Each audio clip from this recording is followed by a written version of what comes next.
I've worked a lot of jobs in my life. Sapper in the Army for 11 years. Combat engineer for 11 more. Two deployments I don't talk about at parties, though the men who came home from them know my name. After I retired, I did a year of nothing. Sat in the kitchen, drank too much coffee, watched Nora grow 3 inches and start correcting my grammar. Then I took the building super job at Hargrove Capital because it was quiet, the hours were honest, and a man my age needs to keep his hands busy or his mind starts turning on him. I want to be clear. I like that job. I like the building. 32 floors of glass and steel in the middle of the city, and every mechanical system in it was mine to understand. I knew which pipes ran hot on cold mornings, which elevator needed a half-second longer on the second floor, which circuit breaker in sub-basement 2 was starting to talk to itself in the small hours. Buildings are honest things.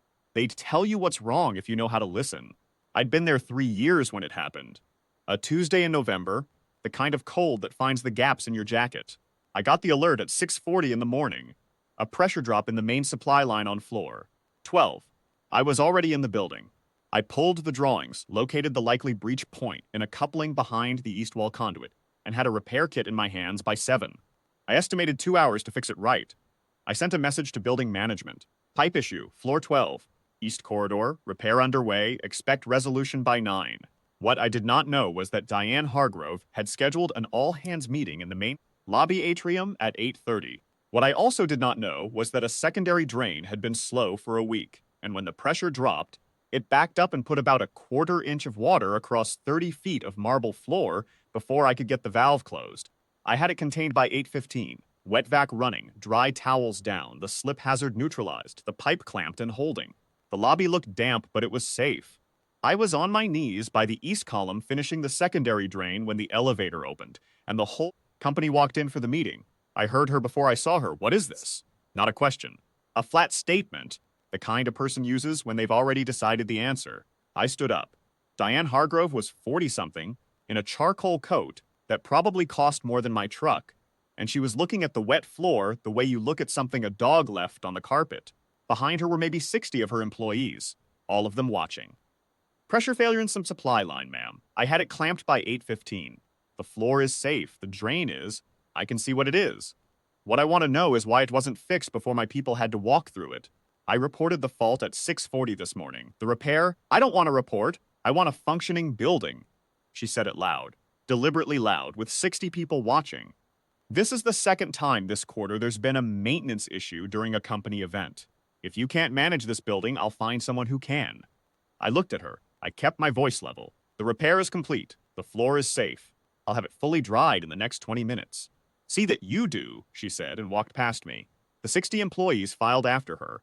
A few of them glanced at me. One young man, maybe 25, gave me a small nod as he passed. The kind of nod that says I see you, and I'm sorry. I appreciated it more than he knew. I finished the floor by 8:40, every inch dry. I went back to the boiler room, put my tools away in their proper places, and sat down at my workbench. I thought about Nora, the way she does her homework at the kitchen table with her hair in a knot, how she looks up when I come in and says, "Hey, Dad," like it's the best part of her day. I thought about what I'd learned a long time ago, in places a lot colder and a lot louder than this lobby, about what a man carries when he leaves a room. Then I got out a piece of paper and I wrote a letter. I wasn't angry when I wrote it. Anger is young man's fuel. I used mine up a long time ago. I was clear-headed, the way I get when something needs saying, and there's only one right way to say it. I wrote for about 20 minutes.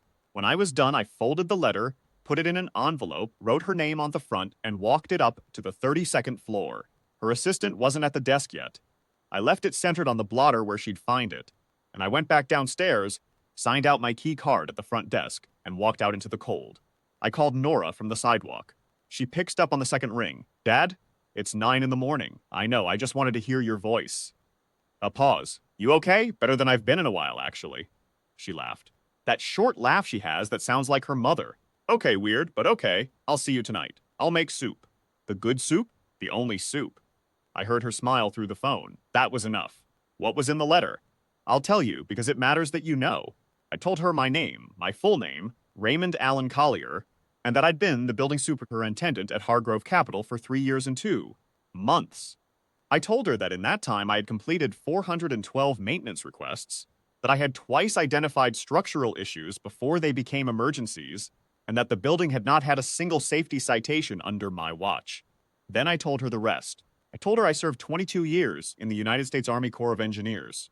I told her about Kandahar, about Ramadi, about the bridge crossing in the Korangal Valley in 2009, where I made a decision in 11 seconds that brought 7 men home who would otherwise not have been. I didn't say it to impress her.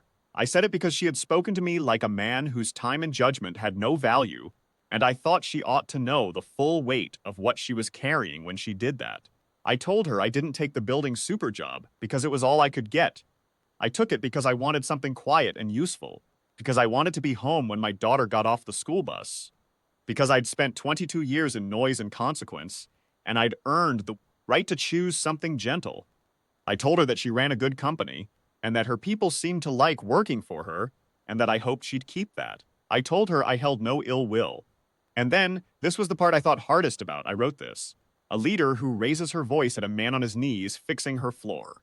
In front of 60 people who are watching to learn how she treats the ones who can't push back, is teaching them something she may not mean to teach. I say this not to wound you, but because someone should. Take care of your building. Take care of your people. The ones in the work shirts matter too. I signed it Raymond A. Collier, SSG, Red I Font U.S. Army, and I walked home. She called the building management company the next morning. Then she called again that afternoon. I was told she'd asked for a meeting. I took a day to think about it, because that is my right, and then I agreed. She met me in the lobby. No staff this time. Just the two of us in the marble floor I'd dried with my own hands. She looked like she hadn't slept well. She had my letter in her hand. I owe you an apology, she said. A real one, not a liability one. I waited. I was embarrassed that the floor was wet. I took it out on you in front of people, and what I said was unfair, and it was wrong. She paused. I didn't know who you were. You didn't need to know who I was, I said. That's the point.